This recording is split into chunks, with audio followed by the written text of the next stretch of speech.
Hi guys, welcome back to my YouTube channel. അപ്പോൾ നമ്മളിന്ന് easy ആയിട്ട് ഉണ്ടാക്കാൻ പറ്റുന്ന ഒരു ബ്രെഡ് പുഡിംഗ് ആണ് റെഡിയാക്കാൻ പോകുന്നത്.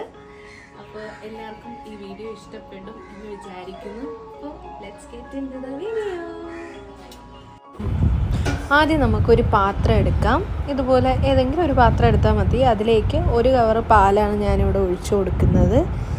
അടുത്ത് വേണ്ട ഇൻഗ്രീഡിയൻ്റ് എന്ന് പറയുന്നത് 2 മുട്ടയാണ്. അപ്പോൾ മുട്ട നന്നായിട്ട് ബീറ്റ് ചെയ്തിട്ട് ഈ പാലിലേക്ക് ഒഴിച്ചു കൊടുക്കാം. അപ്പം ലോ ഫ്ലെയിമിൽ തന്നെ വെച്ചേക്കുക. ചെറുതായിട്ടൊന്ന് ചൂടാകുമ്പോഴത്തേക്കും ഈ മുട്ട ഒഴിച്ചു കൊടുക്കാം. എന്നിട്ട് നന്നായിട്ട് നമുക്കതൊന്ന് മിക്സ് ചെയ്ത് എടുക്കാം. മിക്സ് ചെയ്തതിന് ശേഷം ഇനി നമുക്ക് അടുത്ത് വേണ്ടത്, ഞാനിവിടെ അമൂലിൻ്റെ ഫ്രഷ് ക്രീമാണ് എടുത്തേക്കുന്നത്. ഒരു തിക്നെസ്സിന് വേണ്ടിയിട്ടാണ് കേട്ടോ നമ്മളിത് എടുക്കുന്നത്.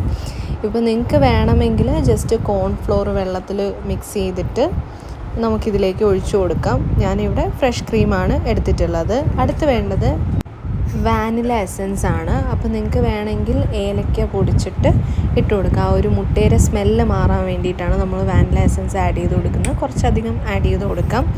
പിന്നെ ആവശ്യത്തിന് നിങ്ങളുടെ ഇഷ്ടത്തിനനുസരിച്ച് നമുക്ക് ഷുഗർ ആഡ് ചെയ്യാന്നുള്ളതാണ്.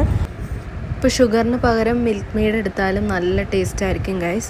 സോ നമ്മളിതെല്ലാം ആഡ് ചെയ്തത് ഇതുപോലെ നന്നായിട്ട് ഇളക്കിക്കൊണ്ടിരിക്കുക. ഒരു മീഡിയം ഫ്ലെയിമിൽ നമുക്ക് വെച്ച് ഇതുപോലെ മിക്സ് ചെയ്തത് ഇങ്ങനെ തിളച്ച് വരും. അപ്പോൾ നമുക്ക് കാണുമ്പോഴേ അറിയാം അത്യാവശ്യം തിക്കായിട്ടാണ് ഇരിക്കുന്നത്. സോ ഇനി നമുക്കൊരു പാത്രത്തിലേക്ക് ബ്രെഡ് ഇതുപോലെ അറേഞ്ച് ചെയ്ത് കൊടുക്കുക.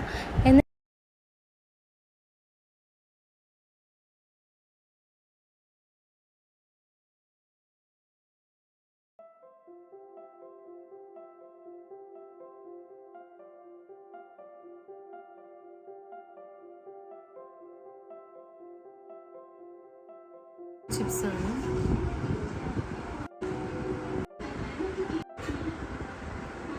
സെറ്റ് നമുക്ക് ബ്രെഡ് വെക്കാം.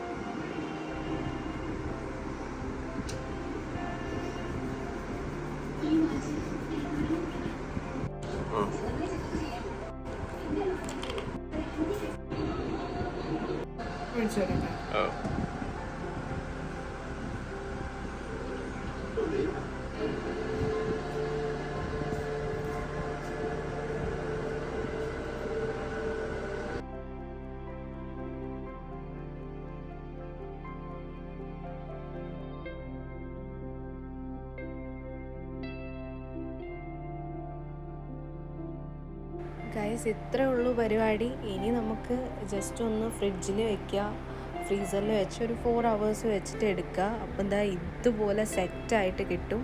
അടിപൊളി ടേസ്റ്റാണ്. നിങ്ങൾക്ക് എല്ലാവർക്കും എൻ്റെ വീഡിയോ ഇഷ്ടപ്പെട്ടെങ്കിൽ definitely do share, like and subscribe to my channel. And ഇത് നിങ്ങൾ ഡെഫിനറ്റ്ലി ട്രൈ ചെയ്ത് നോക്കുക. കുറച്ച് ഇൻഗ്രീഡിയൻസ് കൊണ്ട് ഇത്രയും ടേസ്റ്റി ആയിട്ടുള്ള പുഡിങ് നമുക്ക് റെഡിയായിട്ട് എടുക്കാം. അടിപൊളി ടേസ്റ്റാണ്. പിന്നെ ഇത് നമ്മൾ നെക്സ്റ്റ് ഡേ കഴിക്കുമ്പോൾ ഇതിൽ നിന്ന് ടേസ്റ്റ് ആയിരിക്കും.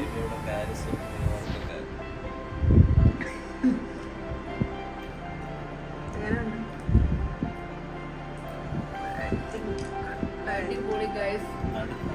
ഇത്ര സിമ്പിളായിട്ട് ഉണ്ടാക്കാൻ പറ്റുന്ന ഒരു പുഡിങ്ങാണ്. നിങ്ങൾ ഉറപ്പായിട്ടും ട്രൈ ചെയ്ത് നോക്കണം.